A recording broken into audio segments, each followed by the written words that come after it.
Pembangunan Papua yang pincang. Melebarnya kesenjangan ekonomi dan sosial adalah akar ketidakstabilan politik, konflik sosial, dan bahkan perang. Oleh sebab itu, penting menanamkan pada diri kita bahwa pembangunan yang baik adalah pembangunan yang mampu mengangkat seluruh masyarakat tanpa terkecuali. Di era pandemi, kita menghadapi double hit, yaitu penurunan ekonomi sekaligus pelebaran kesenjangan. Kita juga sudah mendengar adanya fenomena crazy rich yang diperkirakan akan semakin diperparah pandemi COVID-19 yang nyatanya paling merugikan masyarakat miskin. Kesenjangan menjadi musuh yang semakin kuat. Sebetulnya batu komitmen pengurangan kesenjangan sudah diletakkan sejak awal Indonesia merdeka. PBB di tahun 2008 membungkusnya sebagai salah satu pondasi target pembangunan berkelanjutan SDGs. Dalam target ke-10 yaitu pengurangan kesenjangan antar dan di dalam negara. 10 tahun lebih berlalu, Indonesia sudah banyak melakukan perbaikan. Sayangnya, perbaikan ini masih jauh dari sempurna, terlebih bila menyangkut Papua. Apa buktinya? Papua adalah provinsi yang memiliki potensi unggulan yang sangat besar. Namun, kenyataannya, Papua bersusah payah sekali untuk mencapai potensi unggulan tersebut. Dampaknya pun menjadi besar. Hal ini dikatakan LIPI dalam Papua Roadmap 2009 menjadi bagian dari penyebab dasar belum usainya konflik di Papua hingga kini. Bagaimana sebetulnya kondisi yang terjadi? Sejak krisis keuangan Asia 1999 yang memicu berbagai reformasi kebijakan termaksud Undang-Undang Otonomi Daerah. Kemiskinan di berbagai provinsi di Indonesia sudah menurun, termaksud di Papua. Sejak awal ditetapkan sebagai otonomi khusus OTSUS, persentase penduduk miskin menurun sebesar dari 41,80% menjadi 26,64% pada Maret 2020. Meskipun demikian, indikator penting lainnya yang mencerminkan kesehatan, pendidikan, dan kelayakan hidup seperti indeks pembangunan manusia di Papua hanya meningkat dari 58,8 menuju 60,44. Dibandingkan dengan Aceh, misalnya yang sama-sama merupakan daerah istimewa, Aceh memiliki peningkatan IPM yang lebih baik dari 65,3 menjadi 71,99 di tahun 2020. Bila dilihat berdasarkan provinsi, DKI Jakarta tercatat memiliki IPM tertinggi yakni 80,77. Di dalam Papua sendiri, kesenjangan juga lebar. Buktinya, masih ada kabupaten yang memiliki IPM di bawah 30, yaitu Duga. Banyak yang menjadi penyebabnya. Di bidang pendidikan, kualitas pendidikan di Papua masih berada jauh di bawah standar nasional. Ini mencakup banyak hal seperti kualitas guru, serta ketersediaan infrastruktur pendidikan di daerah yang jauh dari kota.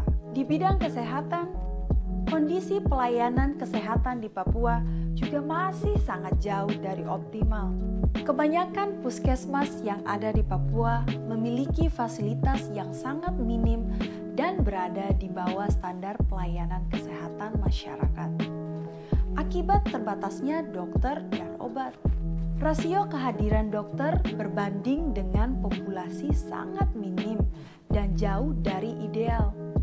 Sekitar 1:2.000 sampai 23.000 lebih untuk daerah pinggir. Padahal penyakit yang dihadapi masyarakat Papua sangatlah serius dan sudah sangat lama menjadi wabah di Papua, terutama untuk HIV dan malaria. serta TBC di mana sekitar 70% warga Papua terjangkit. Hal lain yang cukup serius adalah angka kematian bayi akibat kurang gizinya ibu hamil. Pemerintah sebenarnya sudah menyadari dan pelayanan kesehatan berikut infrastrukturnya prioritas utama. Rencana Pembangunan Jangka Menengah atau RPJMN dan Rencana Kerja Pemerintah Daerah atau RKPD. Namun, tentunya kita harus membantu dan mengawal pencapaian rencana-rencana tersebut. Dari sisi anggaran, prioritas ini sudah tercermin dari anggaran pendidikan dan kesehatan nasional yang juga sudah dipatok minimal 20 dan 10% dari APBN. Kalau APBN-nya sebesar 2.000 triliun, jumlahnya ini sudah mencapai 600 triliun.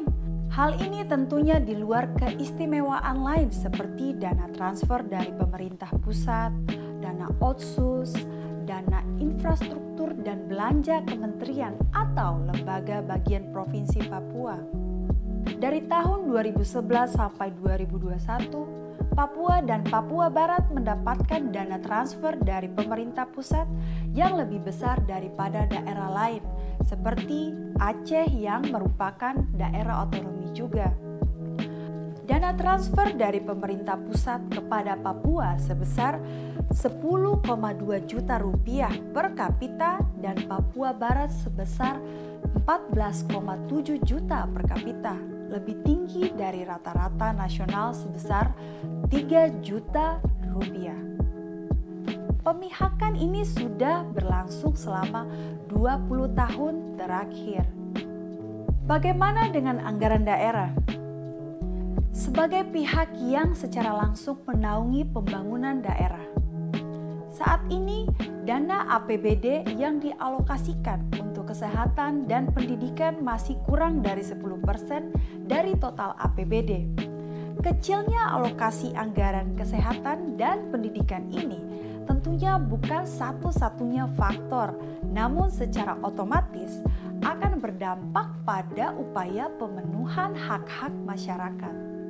Dengan semua pemihakan anggaran ini, kenapa Papua masih belum bisa berkembang sesuai harapan? Setidaknya ada satu faktor penting yang harus dipertimbangkan dari sisi pemerintah, yaitu bagaimana agar perencanaan pembangunan lebih evaluatif dan melibatkan representasi masyarakat yang lebih luas, khususnya masyarakat adat. Hal ini bertujuan agar kesulitan geografis, penyebaran penduduk Papua, nilai budaya masyarakat Papua bisa tercakup. Jika problem itu belum diatasi, dana sebesar apapun tidak akan pernah berarti.